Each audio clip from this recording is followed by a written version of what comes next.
Talking about something you're a fan of is a bit like backseat driving, so I'm going to talk about it from the back of a car. This is Backseat Fandom.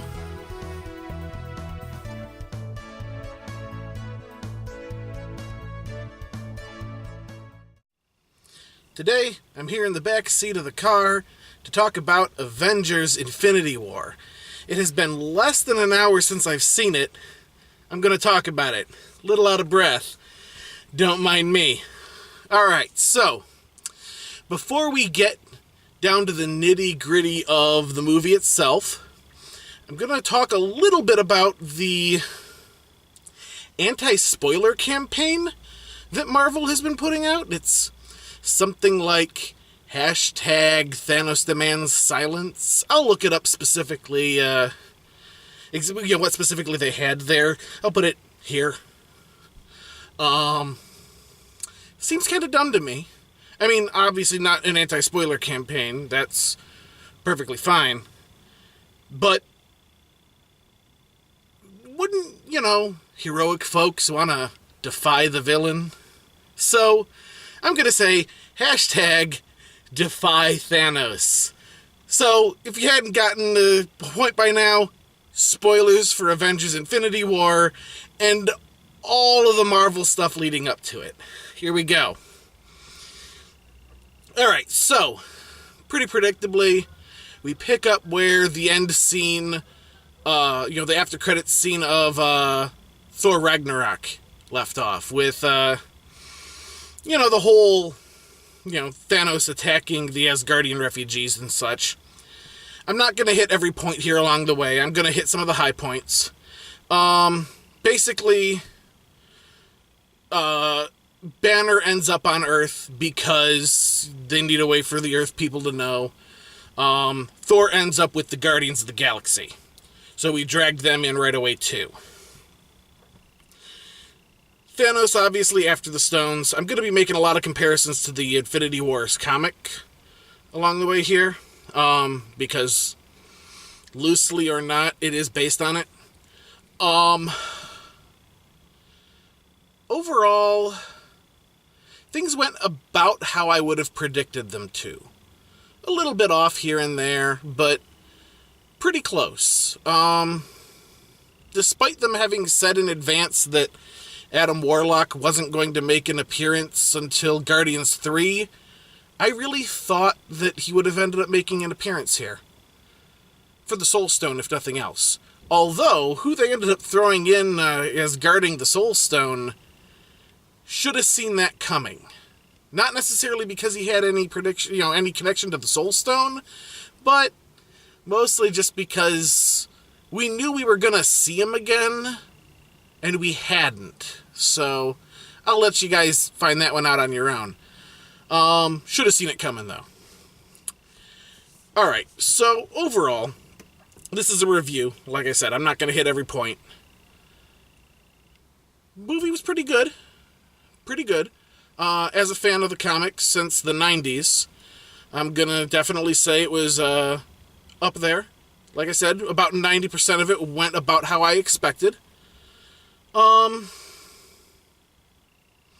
Infinity Stones are cheating. They really are. Just go in and accept that. Why Doctor Strange didn't feel the need to use, the Time Stone, more than it was, I guess will get explained later simply because of what use he did make of it. Let's see.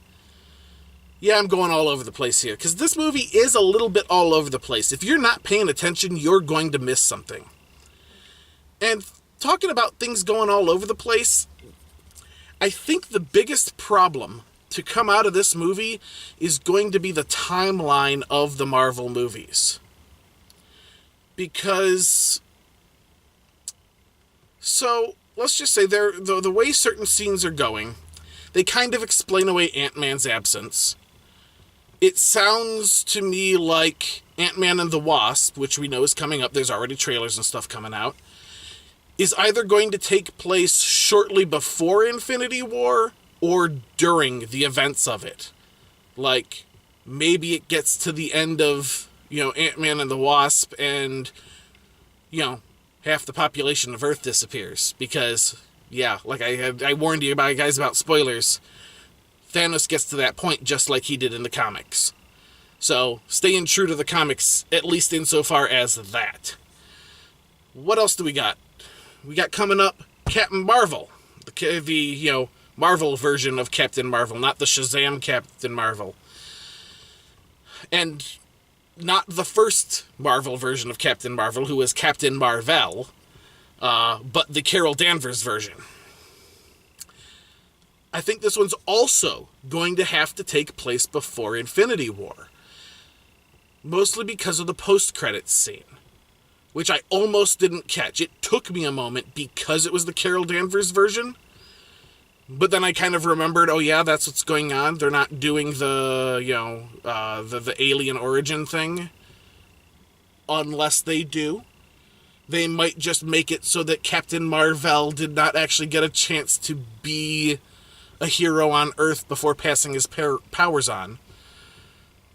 But I guess we're going to have to wait for that one to see. That one is supposed to be coming up as well.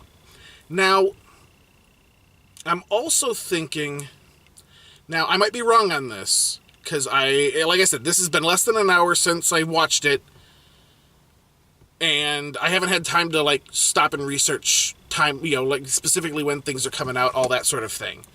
But I think that we are also supposed to get Guardians of the Galaxy 3 before we get the second part of Infinity War. Whatever they've decided to call it, since they're no longer calling it Part 1, Part 2, but they haven't released a name for what basically is Part 2 yet. In fact, it's going to have to. If you've seen the movie, you realize that at the end of Infinity War, pretty much only Rocket is still around. Can't get around that fact.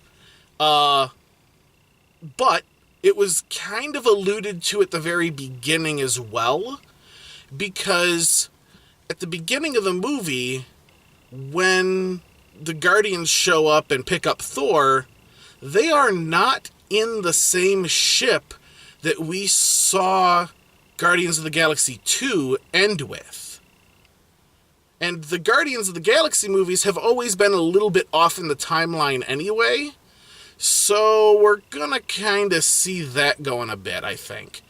The fact that they're in a different ship, and that they said that Adam Warlock wasn't going to appear till Guardians 3, seems to tell me that Guardians 3 is going to take place before Infinity War happens as well, even though it's being released later.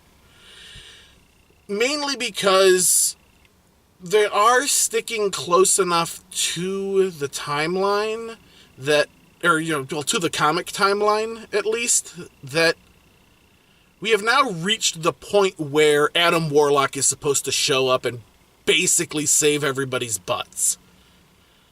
So if Guardians 3 happens before Infinity War, they introduce Adam Warlock there, and then the next movie to come out, I believe, is the second part of Infinity War, that will make the most sense, at least from a storytelling perspective, why they would have these three movies come before, basically before Infinity War, but be released in between, because we're going to probably have Ant-Man end up becoming involved since he wasn't.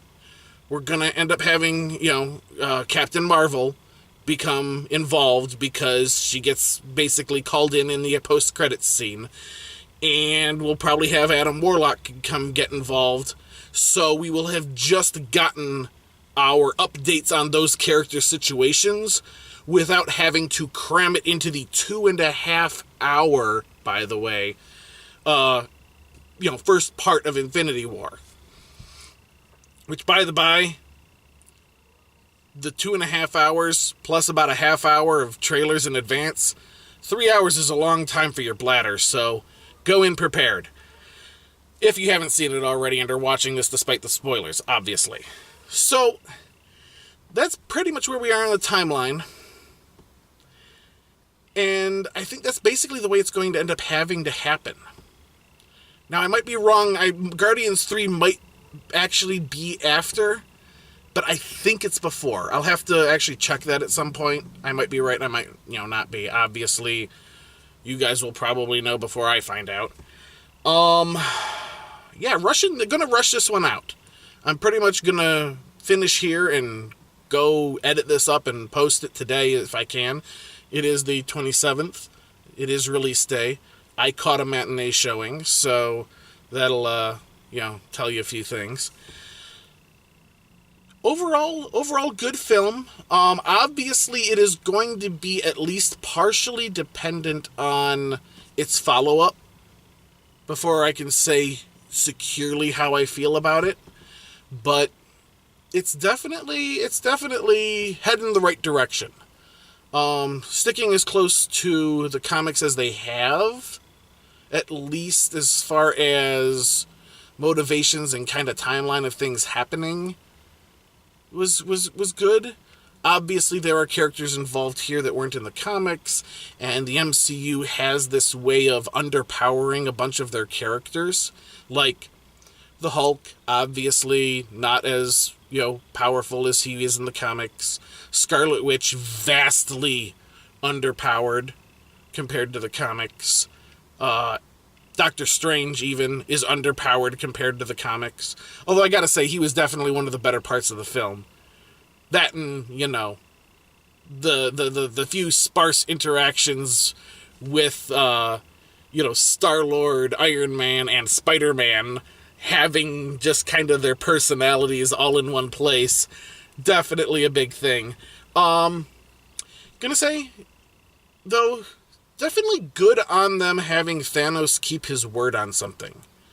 Tony Stark living to the end there after Thanos promised it. Definitely a good thing. Tony's definitely going to be motivated to, get rid of Thanos at this point, though, considering the circumstances of it, but whoo boy. Alright, so let me try and wrap this ramble up. Yeah, overall good film. Go see it if you haven't. Definitely think on... Oh, there was one more thing before I wrap up. Stormbringer.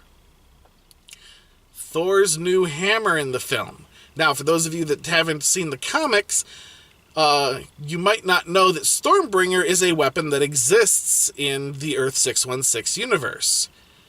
Although it looks a bit different, but I will come back to that. Stormbringer originally was created by Odin as the equal of, I'm going to pronounce this name wrong, Mjolnir, Thor's hammer, for Beta Ray Bill. We haven't seen Beta Ray Bill in the MCU at all, but basically he was an alien who showed up to Earth and basically leading an invasion for his people. I can't remember exactly what they needed or whatever it was, but ultimately Beta Ray Bill is one of the few characters in the Marvel Universe that could lift Mjolnir, because he was basically pure of heart. He was a leader. He thought of his people before himself. And several times throughout the comics, he ended up lifting Thor's hammer and wielding it in battle at several points through, in time through the comics. Eventually, Odin was just like, here, I'll make you one, stop taking my son's hammer, is what it boiled down to.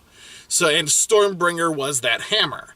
Now, visually, they have taken the appearance of Stormbringer in, Infinity War from the Ultimates version of Mjolnir, which did end up making its way into the main Marvel Universe post the whole, second Secret War thing, where the timelines got merged and there was the whole, Doom World and all that. Eventually things got sorted out, but that hammer ended up in the main Marvel Universe at that point. And it is flat out stated in the comics that that version is more powerful, so much so that it will kill the unworthy that try to wield it.